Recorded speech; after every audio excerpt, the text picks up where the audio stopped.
작년 4월 태안의 한 항구의 모습입니다. 보세요. 움직이죠? 뭐야? 갑자기 흰색 차량이 바다로 돌진합니다.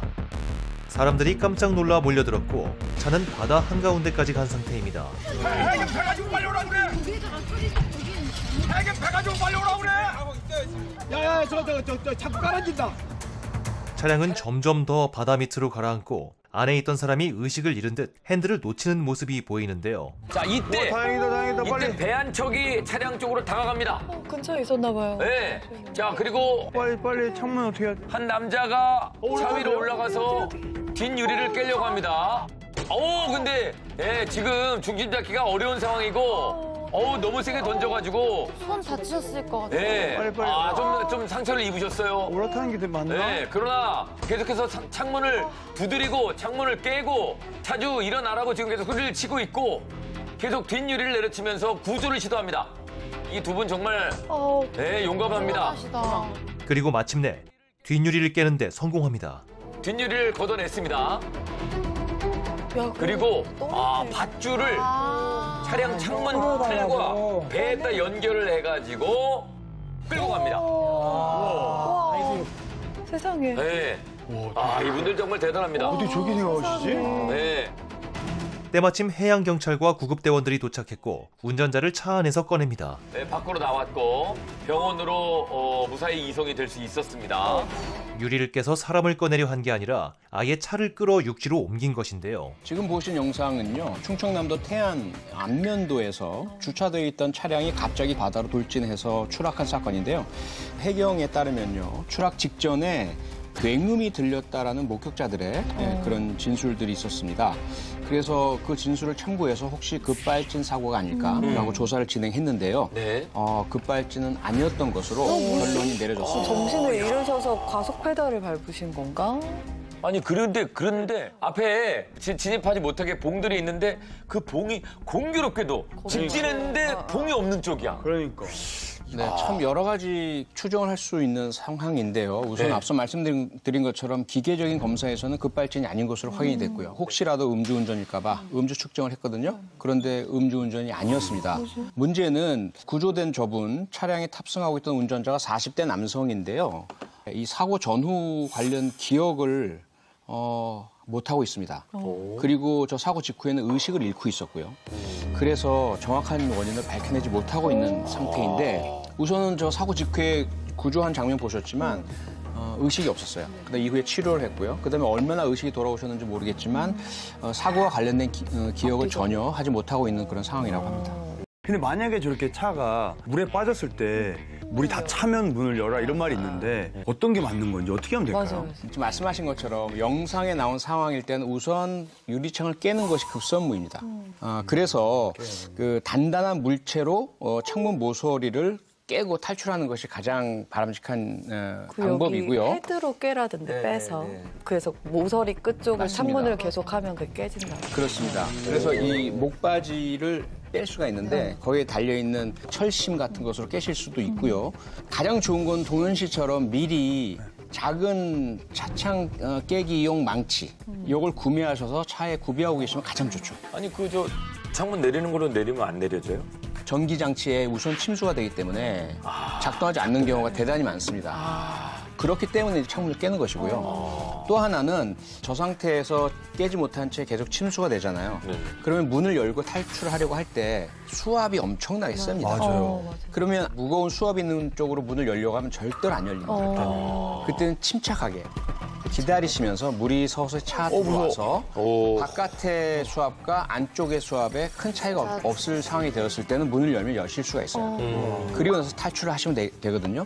근데 이게 동윤 씨 말씀처럼 미리 시뮬레이션 같은 상상 상정을 하지 않으시면 급해서 절대로 당황하시고 못 기다리십니다. 맞아. 그래서 이 상황을 미리 생각을 하고 계시다가 혹시 그 상황이 된다면 침착성을 찾는 것 이게 가장 중요합니다. 진짜.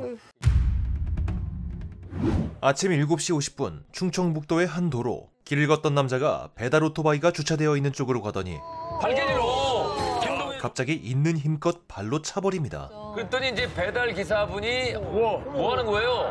이 배달 기사 이제 동료 오토바이를 차니까 항의를 했어요. 그랬더니 다짜고짜 이 남자가 폭행을 하기 시작합니다. 헬멧 쓰는 사람 머리를 때리면 갑작스런 폭행으로 배달 기사는 오토바이와 엉켜 쓰러질 뻔하는데요. 남성은 멈추지 않고 발길질을 하며 배달 기사를 따라 들어갑니다. 배달 기사가 이제 업체 사무실로 도망을 가는데 사무실 앞이었구나. 네, 끝까지 쫓아와서 막 폭행을 합니다. 네. 그리고 같이 있었던 동료가 이 상황을 보고 경찰에 신고합니다. 근데 갑자기 그 남자가 기사를 때리며 바깥으로 나가더니 넘어져요. 그리고 기사와 함께 땅바닥을 막 부릅니다. 쌍방 만들려고. 저런 쇼를 합니다. 이 배달 기사분이 일면식도 없는 남자였어요. 배달 기사는 우산과 주먹, 발 등으로 무차별 폭행을 당했고 전치 3주의 진단을 받았습니다. 지금 배달 일을 쉴 수 없는 상황이기 때문에 통증을 참아가면서 배달 일을 하고 있다 그러시네요. 아이고 참. 남성은 현장에서 바로 체포가 됐습니다. 술을 마신 건 아니었습니다. 경찰이 남성이 왜 배달 기사를 폭행했냐고 묻자 그냥 누굴 때리고 싶었다 이렇게 진술했다고 합니다. 그런데 이 사건에요. 좀 충격적이라고 해야 될지 안타깝다고 해야 될지 숨겨져 있는 부분이 있는데요. 네. 영상에 나오지 않은 저 상황을 목격한 사람이 한 사람 있었습니다. 근데 그 목격자가 누구냐 하면은요. 네. 저 가해 남성의 아버지입니다. 그럼 왜 안 말려요? 그럼 말리셨어야지. 네, 가해자의 아버지가 왜 아들의 모습을 지켜보기만 했느냐라는 질문에 대해서 뭐라고 했냐면요. 내 아들이긴 하지만 아들을 감당할 수 없어서 지켜보고만 있었다라고 답했다고 합니다. 가해 남성의 부모에게 확인해 본 결과 남성의 이상 행동은 약 1년 전부터 시작됐다고 했습니다. 하지만 이번만큼 심한 행동을 한 적은 처음이었고 평소 자신의 아들이 병원 치료를 거부해 와서 치료를 받아본 적은 없었다고 합니다. 네, 지금 뭐 예상하는 대로 정신적이거나 심리적인 문제가 있는 것으로 예상이 되고요. 어쨌든 이번 폭행으로 인해서 피해 기사님은 병원을 계속 다녀야 했고요. 현재까지 병원 치료비가 약 50만 원 정도 나왔고 특히 오토바이 수리비가 약 200만 원 정도가 들었다고 합니다. 그런데 문제는 여전히 당사자로부터는 사과 한마디 없는 상황이라고 합니다. 그런데 이제 그 가족들이 옆에 있었잖아요. 피해자 측에 따르면 가해 남성의 부모도 역시 피해자한테 사과를 하지 않았고요. 그러니까. 오히려 배달회사 사장이 가해 남성에게 합의에 관해서 먼저 연락을 해 주었다고 합니다. 그런데 이 가해 남성은요. 그 사장에게 합의금으로 20만 원을 주겠다. 뭐 이렇게 말을 했다고 합니다. 20만 그 가해 남성은 경찰 조사 과정에서도요. 알 수 없는 말을 계속 내뱉기도 하고요. 고함을 치기도 하고 욕설을 내뱉거나 음담 패설을 하는 등 도저히 이해하지 못할 그 비정상적인 행동들을 계속 했다고 합니다. 그래서 결국 일반 수감시설에 둘 수가 없어서 과거에 이제 치료 감호소로 불렸던 곳이 있거든요. 국립법무병원. 이곳에 이제 치료 감호 형태로 수감 중에 있다고 하는데요. 만약에 피해자와 합의가 이루어지지 않는다면 저 가해 남성에 대해서는 형법상 폭행죄 그리고 재물손괴죄가 적용될 것이고요. 재판이 이루어진다면 징역형을 선고받을 가능성이 높을 것으로 예상이 됩니다. 네. 뉴욕의 한 버스 안의 상황입니다. 버스에서 어떤 남자가 뭘 하고 있죠? 여기저기 줄을 연결합니다. 남성은 버스 손잡이에 무언가를 설치하는데 해먹이야, 해먹? 자, 네. 왜 해먹이다. 진짜 해먹이네. 난데없이 해먹을 설치하더니 그 위로 올라갑니다. 지금 기사님이 뭐 하시는 겁니까? 하지 마세요.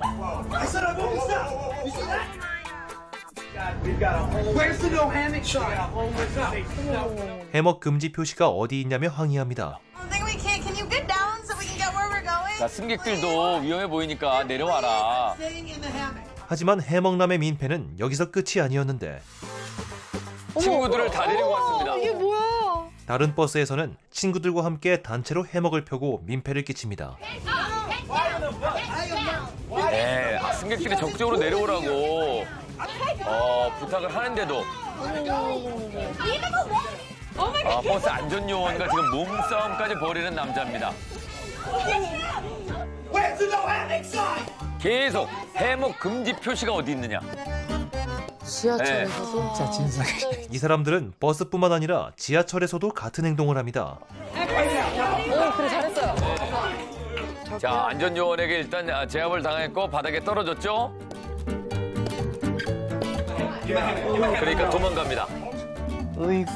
저 남성의 정체는요, 동영상 크리에이터였습니다. 조회수 때문에 이런 행동을 했고 그 모습을 촬영한 영상을 자신의 SNS 계정에 올렸다고 합니다. 해당 영상의 조회수는 4,500만 회를 돌파했고 좋아요 수는 무려 14만 개에 달했는데요. 만약 우리나라에서 저런다면 어떤 처벌을 받게 될까요? 장소에 따라 좀 다르긴 한데요. 만약에 지하철이나 기차 같은 곳에서 했다라고 한다면 철도안전법에 적용을 받습니다. 그래서 철도 차량에서 소란을 피우거나 다른 사람들에게 혐오감을 주는 행위를 했을 경우에 50만 원 이하의 과태료 처분을 받을 수 있고요. 운행 중인 버스 같은 차량일 경우에는 도로교통법이 적용되어서 역시 과태료 등 처분을 받게 됩니다. 그런데 만약에 지금 보신 것처럼 제지에도 불구하고 계속해서 저 행위를 지속했을 경우에 업무방해죄 형법상 형사처벌도 받을 수가 있습니다. 그래서 업무방해죄가 적용될 경우에는 벌금형 처분을 받을 것으로 예상이 됩니다. 네. 제주도의 한 펜션 앞 주차장입니다. 승합차 앞에 가로로 이중 주차된 한 차량이 보이는데요. 그리고 그 앞을 서성이는 남자가 있습니다. 후레쉬로 이 앞유리 쪽에 전화번호를 확인하는 것 같죠? 지금 이 차 때문에 못 나가는 차량 주인인 것 같은데. 자, 그런데 갑자기 시동을 걸고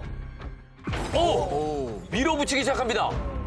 이중 주차 차량을 본인의 차량으로 밀어붙이고 있습니다.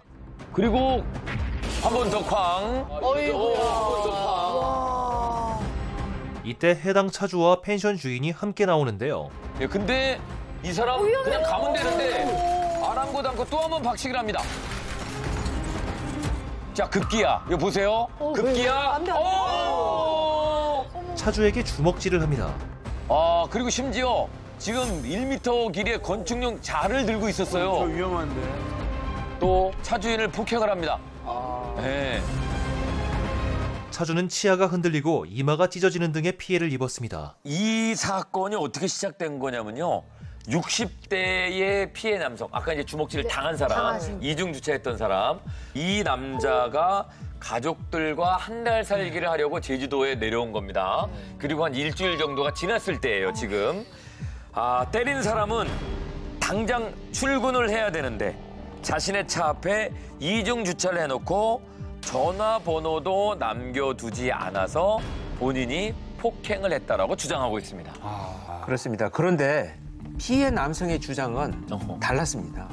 이중 주차하신 분? 네. 피해 남성이 전날 저녁에 늦게 집에 도착을 했는데 주차 자리가 저렇게 없었다고 합니다. 그래서 펜션 주인한테 물어보니까 다음날 아침이 일요일이니까 이중 주차를 해도 급하게 나갈 사람이 없을 것 같다라고 해서 이중 주차를 해놓고 심지어 거기다가 자신의 전화번호까지 올려두었다고 합니다.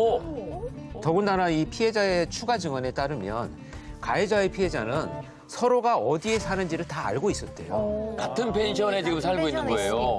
그렇죠. 네네. 그런데 사건이 발생한 날 새벽에 자기 차 앞에 이중 주차가 되어 있으니까 피해 남성의 호실로 가서 차를 빼라고 소리치면서 문을 콱콱 두드렸다고 합니다. 그러니까 어떤 차가 몇 호실 차인지는 서로 이제 알고 있었던 이런 상황이라고 봐야 되겠죠. 피해 남성은요. 자다가 그 문을 두드리는 쿵쾅쿵쾅 소리가 심지어 지진이 난 줄 알 정도로 크게 울려 퍼졌다고 하고요. 그래서 놀라서 새벽 시간에 밖으로 나갔는데 가해 남성이 다짜고짜 욕을 하면서 위협을 하더랍니다. 그래서 상황이 심각해지니까 혹시 몰라서 휴대폰을 가지러 집으로 올라간 사이에 차를 2번 들이받고 있는 장면입니다. 피해 남성이 휴대폰을 들고 내려왔지만 눈앞에서 피해자의 차를 한 번 더 들이받았던 것인데요. 그래도 분이 안 풀려 차에서 내려 피해자를 폭행했습니다.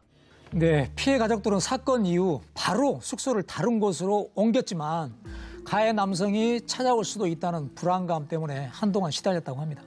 가해 남성 때린 사람 어떻게 됐습니까? 예, 가해 남성은 특수 재물손괴, 특수상해, 공용물 손상, 그다음에 공무집행 방해죄로 재판을 받았습니다. 네. 공무집행 방해요? 공무집행 방해가 있었나요? 저 가해 남성이 해당 사건으로 이제 경찰에 체포가 됐고요. 구속 수사를 받고 있었는데요.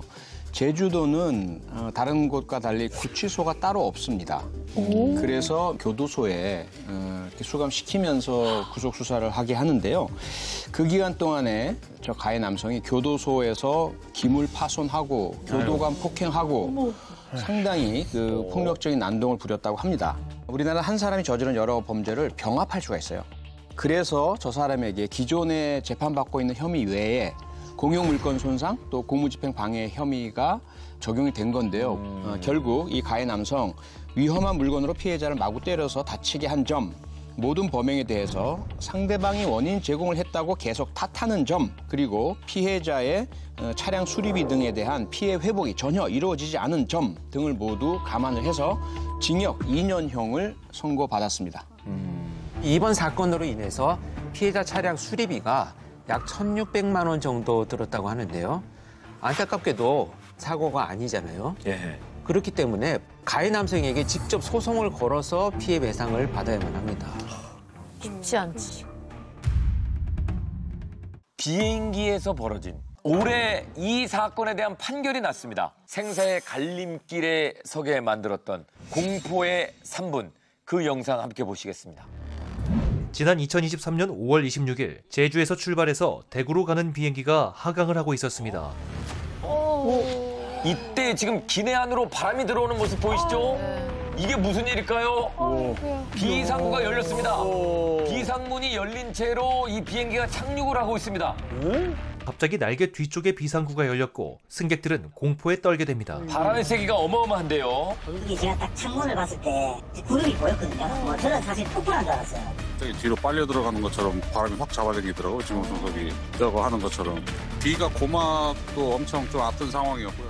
네, 제 남열이 너무 지금 고통을 많이 받고 있는데요. 이 사건은 30대 남자가 착륙 전에 비상문을 강제로 열어버린 사건입니다. 착륙 직후에는 문 밖으로 뛰어내리려는 시도까지 했는데요. 결국 이 남성은 착륙 이후에 체포됐습니다. 비행기 안에는 197명의 승객이 있었고 자칫하면 많은 인명피해가 생길 뻔했던 사건입니다. 같은 비행기 탑승했던 승객들께서요. 문이 열리자마자 바람 때문에 온몸에 압박이 밀려왔다. 출입문 옆에 탄 승객들이 고개를 떨구고 울거나 혼절하는 것을 봤다. 이렇게 말씀하시기도 하셨고요. 귀가 찢어질 듯한 통증이 있었다라는 증언을 하기도 했습니다. 이 비상구 앞에 앉아있던 30대 남성이었었는데요.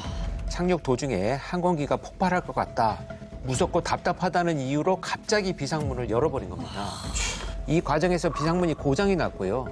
결국은 열린 문을 통해 기내로 강한 바람이 들어오는 그 위험한 상태로 착륙을 할 수밖에 없었습니다.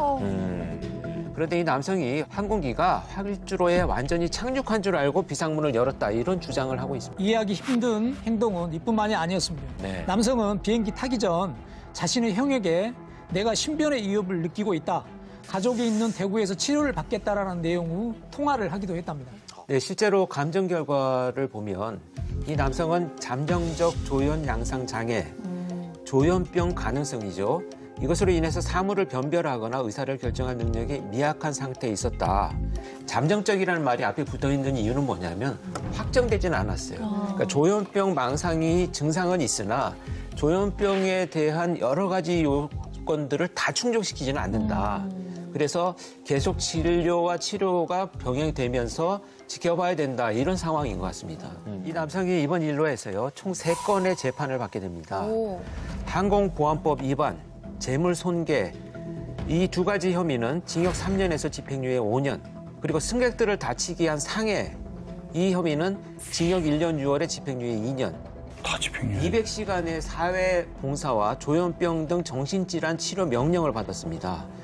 그리고 마지막으로 비상문 슬라이드 등이 다 파손이 되고요. 그 수리비, 또 이제 탑승 고객들에 대한 치료비 이런 것들로 총 7억 2천만 원의 배상 명령을 받았습니다. 7억이요? 근데 만약에 저 7억 원을 갚지 못한다라고 할 경우에는 어떻게 돼요? 7억 원이라는 배상액이 채무가 됩니다. 그러면 받아야 할 사람들이 채권자가 되는 거죠. 항공사도 받아야 되죠. 부상 입으신 승객분들도 받으셔야 되죠. 그럼 그분들께서 저 가해자, 피고인을 채무 불이행자 명부에 등재할 수가 있어요.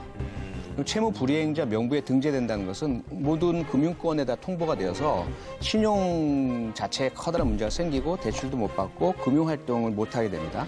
그러면서 그 이후에 강제 집행을 할 수가 있어요.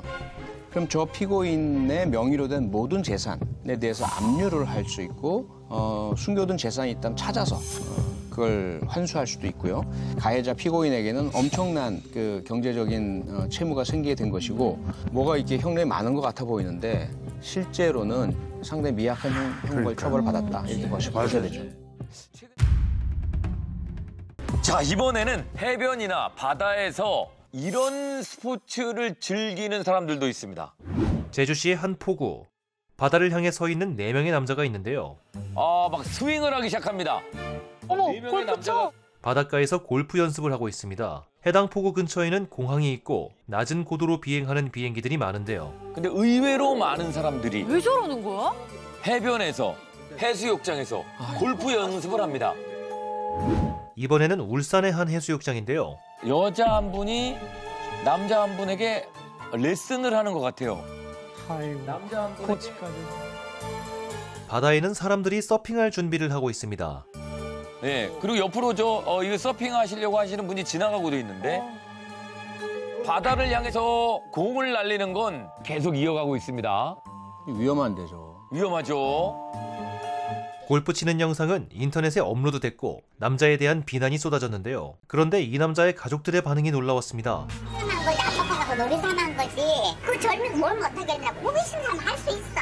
호기심 갖고 넘겨줘야 되는데 다른 나라 가면은 할 수 있어. 바닷가에서 공치고 하는 거는 이 옹심한 나라에서 이런 거지. 어머니의 말씀이 왜 아들이 저렇게 됐는지를 알려주는 것 같아요. 그러니까요. 네. 가정교육에 문제가 있었겠죠. 그러니까요.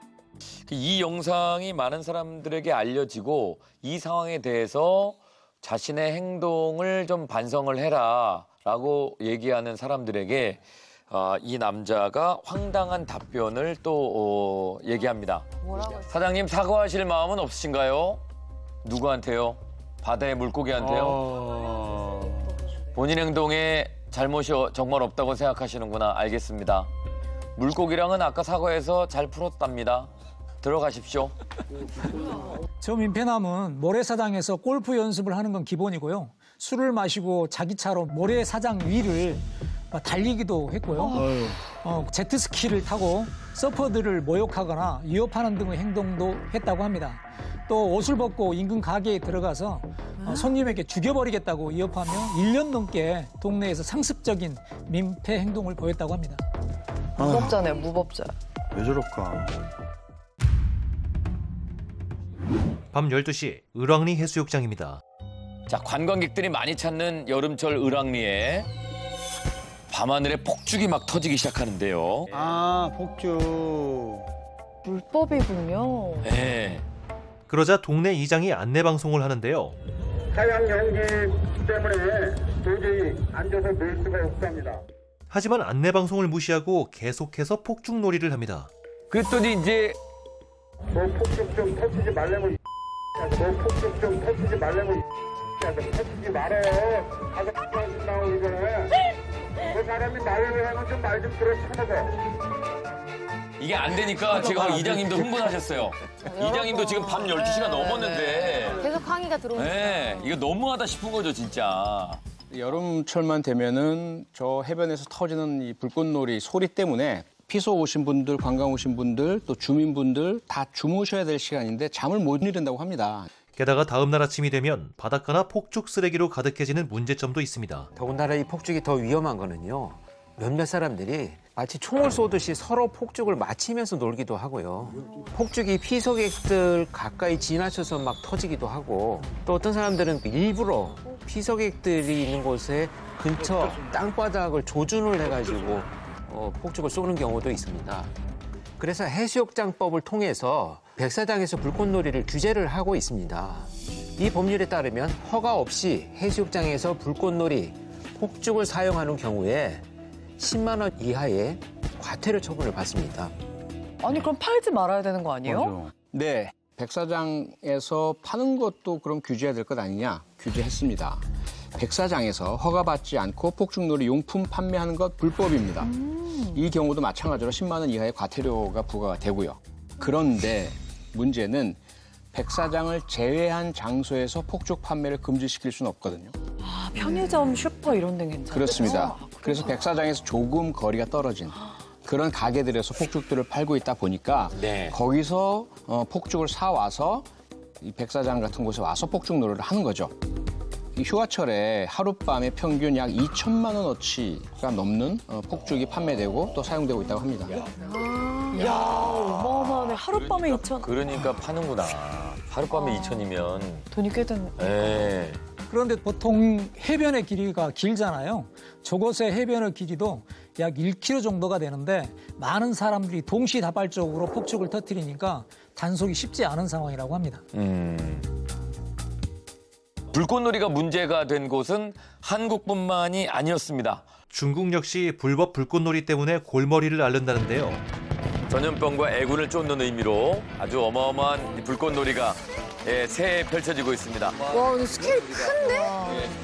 스케일이 다른데요? 네.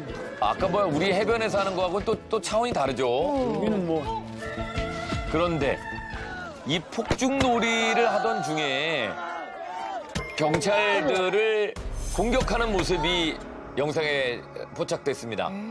심지어 경찰차 위로 올라가 경찰차 번호판을 들고 과시하고 있습니다. 세레머니 있습니다. 어머머머. 이게 무슨 일이었을까요? 환경오염과 질서 유지를 이유로 경찰들이 폭죽놀이를 단속했고 이에 폭발한 사람들이 항의한 것인데요. 화가 난 시민들은 경찰차를 마구 흔들고 급기야 경찰차를 전복시키기까지 합니다. 그리고 뒤집힌 경찰차 앞에서 폭죽놀이를. 저기 지금 어떤 상황이냐면요. 경찰차 안에 체포한 사람을 풀어주라는 요구를 하면서 차를 흔들고 저렇게 부수는 등의 폭력적인 행동을 했습니다. 그런데 사실 경찰은 폭죽을 터뜨리는 사람들의 행동을 제지했을 뿐 아무도 체포하지를 않았는데요. 흥분한 사람들이 경찰차를 부수면서 저렇게 그냥 거친 행동을 이어갔다고 합니다. 네, 이번 사건의 경우에 현장에서 이 경찰차를 부수고 자동차 지붕 위에 올라가서 춤을 추는 등의 행동을 한 8명 주범 대부분이 체포가 됐고요. 중국 공안 경찰은 이번 사건 일으킨 주범들 단호하게 처벌하겠다라고 공개적으로 밝혔다고 합니다. 어느 사무실 안의 풍경입니다. 흰색 옷을 입은 한 남자가 야구 방망이를 들고 있는데요. 남자를 아니 덩치도 저렇게 큰 사람이 야구 방망이로 왜 때려? 너무 아파하는데? 조폭 사무실이요. 무슨 일이 있었을까요? 저렇게 풀싱을 한다고? 폭행당한 남자는 제대로 걷지도 못합니다. 사무실에 앉아있는 두 사람은 피해자들인데요. 자, 이번엔 무릎을 꿇리고는 무릎을 꿇고 앉은 피해자들의 뺨을 때리는 남성. 자, 심지어 칼을 들고 위협합니다. 손가락을 잘라버리겠다면서 협박을 합니다. 무려 13시간이나 이어진 감금과 폭행으로 피해자들은 큰 부상을 입었는데요. 두 남성은 어느 한 회사의 직원이었습니다. 회사의 이 사장이 어디에 있는지 말을 하지 않는다는 이유로 지금 야구 방망이로 폭행을 당하고 있고요.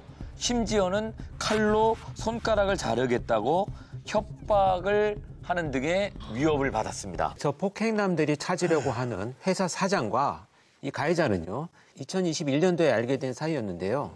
사장이 코인으로 큰 돈을 벌었다는 얘기를 듣고 가해자가 자신의 돈 3,500만 원을 주면서 코인 투자를 해달라고 합니다. 둘의 악연이 그때부터 시작이 되는데요. 자신의 돈을 맡긴 순간부터 매주 투자 금액의 30%씩 수익을 내라고 일방적으로 강요하기 시작을 합니다. 그러다 보니까 이 피해자는요. 강요받은 금액을 실제로 매주 줬던 거죠. 왜? 뭐 깡패야? 아니 뭐 수익이 날 때도 있고 안 날 때도 있고 뭐 그런 거지. 이걸 어떻게 매번 수익을 내라고 그렇게 강요할 수가 있지. 그러다 만약에 30% 수익이 안 올라가면 어떻게 됐어요? 예, 피해자가 이용하던 코인 거래소가 중지되면서 가해자의 수익을 주지 못하자 가해자는 40cm의 칼로 피해자를 위협하기도 했고요. 폭행할 때는 헤드기어를 씌우고 수건을 입에 물린 채 무자비하게 때렸다고 합니다. 끔찍한 폭행과 협박을 버티지 못한 피해자는 자신의 돈을 송금하기도 하고요. 심지어는 어머니 집을 담보로 대출을 받아서 가해자에게 건네주었다고 합니다. 그렇게 피해자로부터 갈취한 돈은 여자친구의 선물을 사기도 하고요. 뭐 유흥비로 흥청망청 사용해 왔던 겁니다. 참다 못한 피해자는 가해자를 피해서 도망을 갔고요. 그러자 가해자는요, 조직폭력배를 동원을 해서 피해자의 엄마와 아내를 찾아가서 다 죽이겠다라고 협박까지 했습니다. 그것도 모자라서 피해자의 회사를 찾아와 회사 직원들에게 무차별 폭행을 가했던 겁니다. 저분들은 감금돼 있다 어떻게 나오신 거예요? 폭행이 장시간 이루어지다 보니까 지치기도 하고 감시가 약간 좀 소홀해졌던 틈이 있었던 모양입니다. 그 틈에 직원 중에 한 명이 화장실을 가겠다면서 빠져나왔고 맨발로 인근 경찰서에 달려가서 겨우 도움을 요청할 수 있었습니다. 그렇습니다. 그렇게 경찰의 조사가 시작되면서 다수의 피해자가 더 있었다는 것이 드러났고요. 가해자는 이들에게 총 48억 원 이상을 갈취했다고 합니다. 결국 경찰 수사 끝에 가해자의 혐의 입증이 됐고요. 상습 공갈, 특수 중강금, 또 특수 상해 등 10개의 혐의로 재판이 진행이 됐습니다. 그래서 유죄 판결과 함께 징역 6년 6개월형을 선고했습니다. 야, 이거 무슨 6년 6개월 금액도 48억이나 되는데 이게 말도 안 되는 소리인데. 너무 가볍네요. 처벌도 처벌인데 그 강제로 뺏겼던 48억이나 되는 돈은 어떻게 돌려받을 수는 없나요? 뭐 이제 손해배상 청구를 진행을 해야 되는데 아무래도 뭐 그게 신속하게 진행이 되지 않으니까 좀 어렵기는 하겠죠. 그러나 뭐 불가능한 건 아니지 않나 하는 생각이 듭니다. 어느 날 제보 메일이 한 통 들어왔습니다. 이대호 형사님께, 형사님 안녕하십니까? 혼자 어떻게든 해결하려고 하다가 진짜 죽을 것 같아서 메일 남겨드립니다. 지금까지 2-3번 강금 폭행을 당했고 연락 안 받으면 네 가족부터 죽이겠다고 협박당하고 있습니다. 제발 절 좀 이 지옥에서 벗어나게 해주세요. 내용이 지금 뭐 좀 다급한 상황인 것 같은데요. 네, 그렇습니다. 피해자 제보 내용에 따르면 가해자가 맡긴 돈을 임의로 쓰고 갚지 않았다는 이유로 가해자에게 끌려다니면서 강금과 폭행, 협박을 당하고 있다는 거였습니다. 그런데 수사를 하다가 보니까 피해자를 폭행한 가해자의 정체가 코인 투자 사기를 치고 수배 중인 범인이었습니다. 이 가해자에게 속은 피해자가 무려 300명이 넘었고요. 그 피해 금액만 약 230억 원이 넘는 그런 사건이었습니다. 그리고 수사 약 2주 만에 가해자의 위치를 파악해서 잠복 수사에 들어갔습니다. 코인 사기를 치고 도피 중인 범인을 체포하기 위해 형사들이 현장으로 출동합니다. 형사분들이 보이는데요. 피해자랑 산부인 조사할 때 이야기 들어보니까 의심이 엄청 많아요. 의심이 많다. 오늘 끝장 내야 되는데 그러면 내일 모레 이사 끝나는 거 아니야? 또 연장할지 확인해 봐야지. 목적지는 가해자의 은신처인 여자친구 집입니다. 자, 지금 저 뒤에 검정색 모자를 쓰고 있는 사람이 지금 제보를 한 피해자인데요. 멕시코에 들어가서 못 나가게 하거나 그건 뭔지 알려줄 수 없지. 못 나가겠어. 그렇죠. 그러니까 그것도 좀 우리가 검토를 해야 될 것 같고 1시간 이상이던데 시간. 네네. 지하 주차장에 진입합니다. 그리고 CCTV를 확인하러 사무실로 들어갑니다. 가해자를 특정하기 위해서인데요. 자, 이제 CCTV 화면 도움을 받는데요. 맞습니다. 맞아? 네. 나갔네. 며칠이네. 자, 제보한 이 피해자가 확인을 합니다. 보자마자. 이 사람 맞다. 모자를 쓰고 있는 저 검정색 상의, 그리고 여자친구. 11시 28분이요? 그럼 지금 8분 전이에요. 바로 나갔네. 이들은 형사들이 도착하기 8분 전 나간 것이죠. 차량 번호를 확인한 형사들이 주차장으로 향합니다. 얼마 후 차 좋네. 주차되어 있는 가해자의 차를 발견하는데요. 이 얘기는 이제 들어왔던 얘기죠. 가해자가 이제 집에 있을 확률이 높은 거죠. 물론 뭐 차를 이용하지 않고 다른 데로 또 나갈 수도 있지만, 자, 이제 아파트 안으로 형사들이 진입을 합니다. 주차장과 연결된 엘리베이터 앞입니다. 이곳에서 범인이 나올 때까지 대기합니다. 요때는 이제 뭐 서로 다 이제 형사분들끼리 작전을 좀 짜는 거죠. 뭘 바로 치지 않으시고 왜 왜냐하면 정확하게 있는지 없는지도 모르고 또 문을 안 열어주면 또 그런 상황들을 대처해야 되기 때문에 이제 만약에 다른 데로 외출하기 위해서 내려오면 안전하게 이제 그런 걸 하려고 작전을 짰던 건데. 그 내려올 때까지 기다렸다가. 예, 왜냐하면 또 수배자이고 그러다 보니까 수년간 또 도망다니는 그런 사람이거든요. 예. 저항할 수도 있고 또 좁은 공간에서 만약에 뭐 흉기라도 들게 되면 불상사가 날 수도 있기 때문에 좀 안전하게 검거하기 위해서 나올 때 검거하려고 했던 거죠. 그리고 기다림 끝에 이때 뭐 나왔나? 자, 지금 뭔가 지금 사인이 왔습니다. 그 층에 쓴 거예요. 그 층에서 내려오는 거예요. 내려오는 것 같다 지금. 이내 엘리베이터 문이 열리고 자, 가해자 나왔습니다. 잡힐 놈이야? 가해자는 엘리베이터에서 내리자마자 체포됩니다. 그리고 곧바로 은신처로 향하는데요. 여자친구 집으로 가는 거죠. 아이고 저 젊은 놈이죠. 너무 억울해요, 선생님. 자, 공부를 그 사람도 오는 거예요? 조사를 받을 때. 누구? 공부를 협박할 때 한 사람이. 일단 먼저 조사를 안 하고 받아봐야 알지. 그거는. 저렇게 말하는구나. 잡힌 게 억울하겠지. 자, 은신처로 지금 확인이 된 여자친구 집 문 앞에 도착을 했습니다.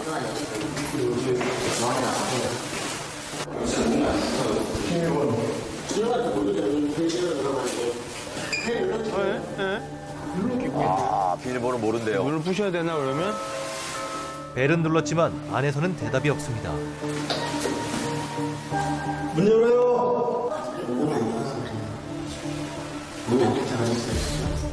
여자친구가 몸이 안 좋다며 거짓말을 하는데요.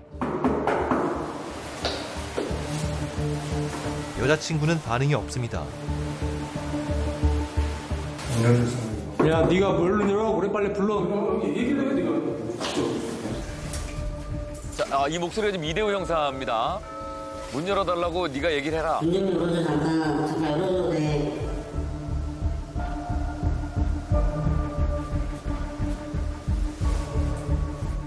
문좀 잠깐 열어줘. 여자친구가 다 저런 도망 다니고 있는 걸 다 알고 있는 혹시 사람이에요. 누가 오면 문 열어주지 마 절대 뭐 이랬나?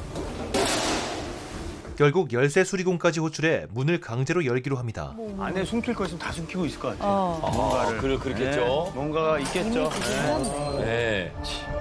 자, 문을 강제로 열고 집 안으로 들어갑니다. 이런 게 다 되겠네. 저기 안에 사람 있네요. 네.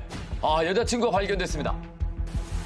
저희가 수사 과정에서 긴급 체포를 해서 뭐 때문에 체포하는 거예요? 충분히 설명드렸는데 공갈 등 다른 수배도 많고 여러 가지 많아요. 네, 정말 대표적인 당황한 모습의 여자친구. 잠시만요. 공갈을 주세요. 신분증 먼저 주세요. 신분증만 줘도 되는 거예요? 네, 신원 확인만 하고 본인이 지금 문을 안 열어주고 같이 거주하는데도 계속 거부했기 때문에 저희 입장에서는 일단 진짜 수상한 점이 있는지를 확인해야 돼요. 안 그럼 범인이 도피? 실제로 본인도 체포될 수가 있어. 안 하려고 신분 확인하는 거니까. 범인인지 같이도 몰랐는데 그걸 어떻게 문도 안 열어주고 지금으로서 저희 사회적으로 의심할 수가 남자분 5명 무서워서 이런 계속 얘기했잖아요. 무슨 얘기를 했는데요? 제가 생각이 있는데 변호사 불러서 하는 거예요. 그건 나중에 변호사 와서 하는 거 가능하다고 알고 있거든요. 진짜 무섭구나. 이제 점점 스스로가 공범임을 지금 이 너무 지금 티가 너무 나고 있어요. 네. 신분증 먼저 주세요.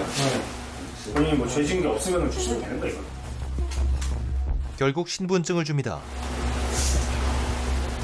이제 본격적으로 집을 수색하기 시작하는데 여기는 제 공간이에요. 나오세요. 여자친구가 수색을 못하게 합니다. 더 많을 거예요. 그러니까. 적법한 절차에 의해서 하기 때문에 만약에 방해를 하시면은 공무집행 방해로 체포합니다. 찾지 마세요. 여자친구, 자기도 촬영을 합니다. 보통이 아니다. 그래. 언제부터 알고 있었죠? 어떤 거예요? 예, 수배되어 있는지. 저는 몰랐어요. 가해자가 수배되어 있는지 몰랐다고 얘기하는데요. 혹시 가방 한번 보실 수 있나요? 이거는 제 개인 용품들이어서 안 돼요. 그러니까 본 개인 용품이시죠? 제 개인 용품이에요.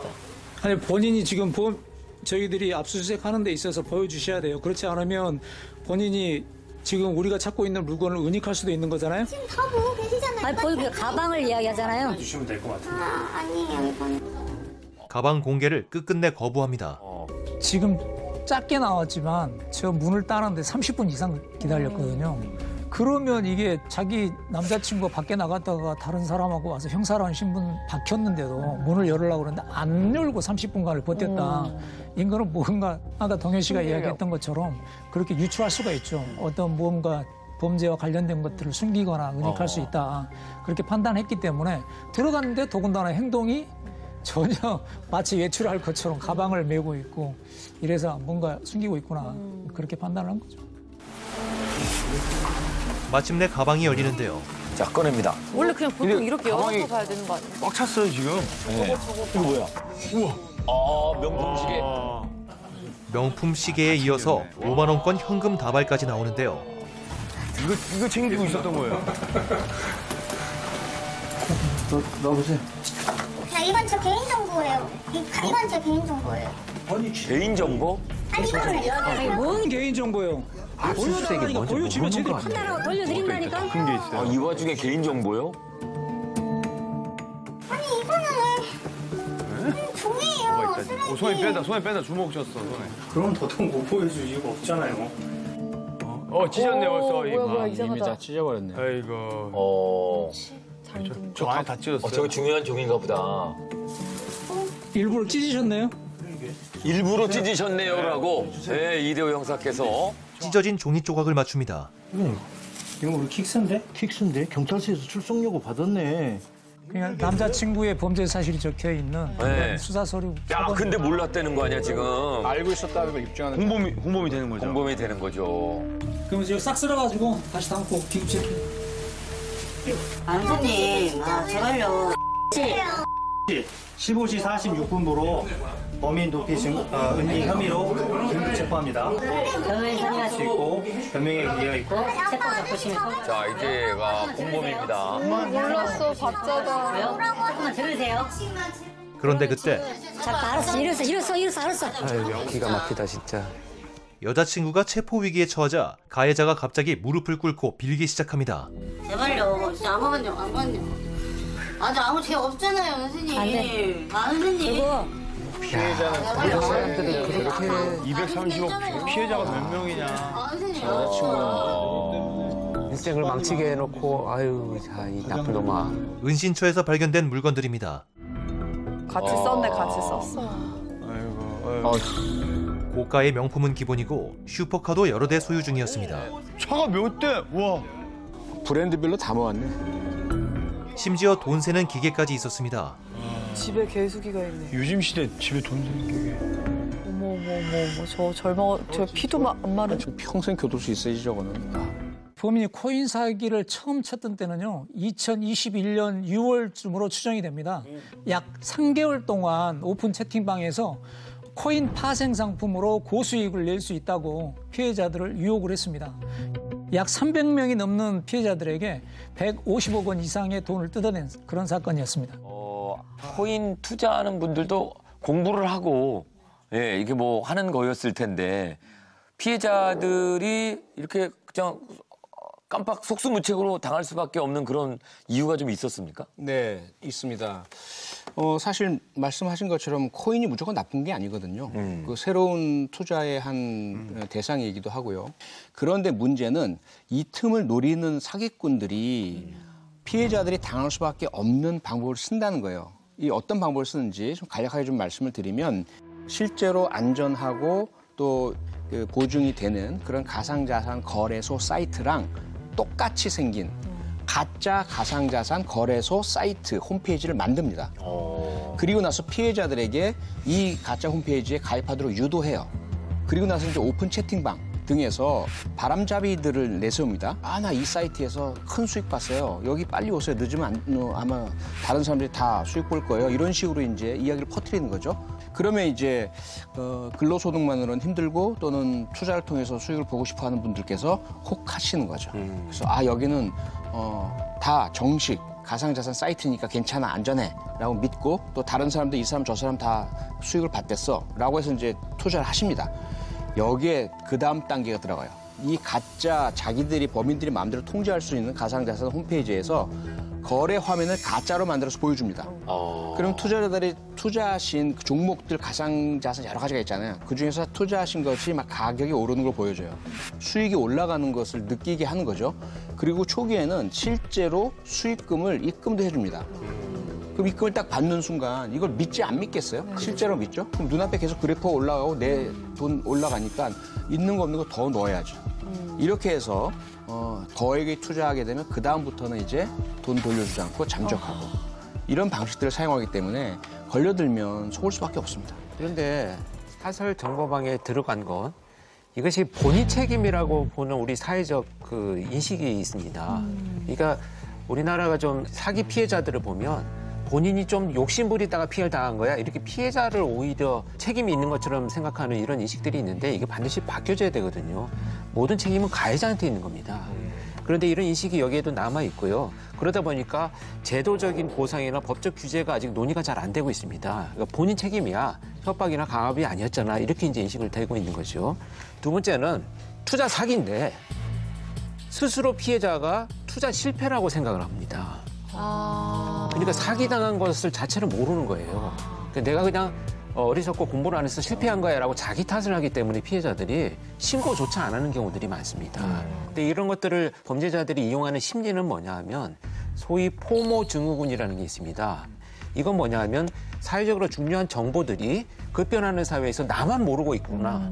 또 나만 이거 빨리 지금 여기 들어가서 이 수익에 참여하지 않으면 나만 도태되는구나 이런 불안 심리를 갖고 있게 되거든요. 이걸 교묘하게 이용을 하는 거죠, 이 범죄자들이. 그래서 지금 빨리 당장 시간이 없으니 빨리 당신이 지금 선택하지 않으면 많은 것을 잃게 돼. 이러다 보면